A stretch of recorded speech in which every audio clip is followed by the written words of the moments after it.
UP तय करेगा 2024 लोकसभा की दशा दिशा। जानिए क्यों यहीं से बनेगी नई सरकार के पक्ष में हवा।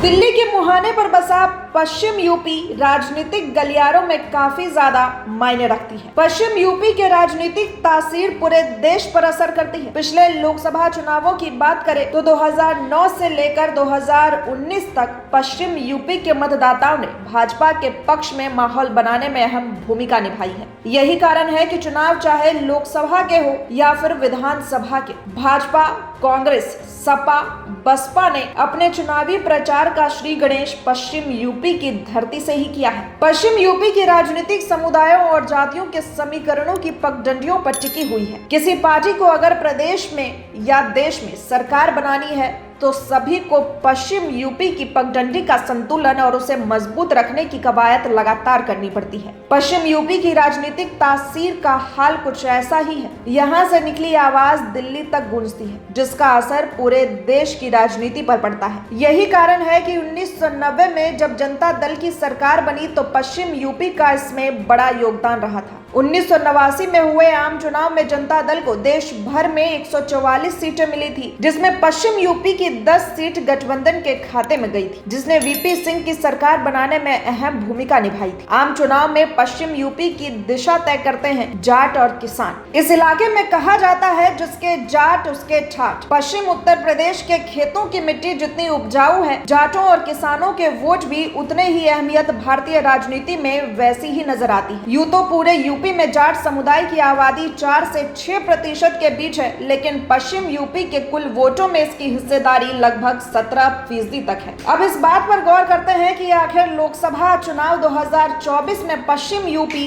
कैसे दिशा और दशा तय करेगी। इस बार भाजपा पश्चिम यूपी में जहां अपना 10 साल पुराना प्रदर्शन दोहराने की तैयारी में है, वहीं दूसरी ओर सपा और कांग्रेस गठबंधन पश्चिम में भाजपा और रालोद को घेरने की तैयारी कर रही है। माना जा रहा है कि भाजपा के साथ रालोद के आने से पश्चिम में भाजपा की स्थिति मजबूत लग रही है। 2019 में लोकसभा चुनाव का श्री गणेश नरेंद्र मोदी ने मेरठ में चुनावी रैली से किया। इसी तरह से 2014 में भी पीएम मोदी ने अपनी पहली चुनावी रैली पश्चिम यूपी में करके भाजपा के प्रचार अभियान की शुरुआत की थी, जिससे पूरे देश में माहौल बनता चला गया। कुछ ऐसा ही करने का प्रयास इस बार भी भाजपा का है। केंद्र सरकार ने लोकसभा चुनाव से पहले चौधरी चरण सिंह को भारत रत्न देकर किसान आंदोलन और जाटों की नाराजगी को कम करने का प्रयास किया है। चौधरी चरण सिंह को भारत रत्न देने की घोषणा से जाटों के मन में भाजपा के प्रति बदलाव आया। माना जा रहा है कि यह बदलाव भाजपा के मतदाताओं के रूप में भी बदल सकता है। बता दें कि लोकसभा चुनाव हो या फिर विधानसभा चुनाव, पश्चिम यूपी से ही चुनाव की शुरुआत होती है। पश्चिम यूपी में हुआ मतदान ही यूपी और देश की राजनीतिक दलों की दिशा और दशा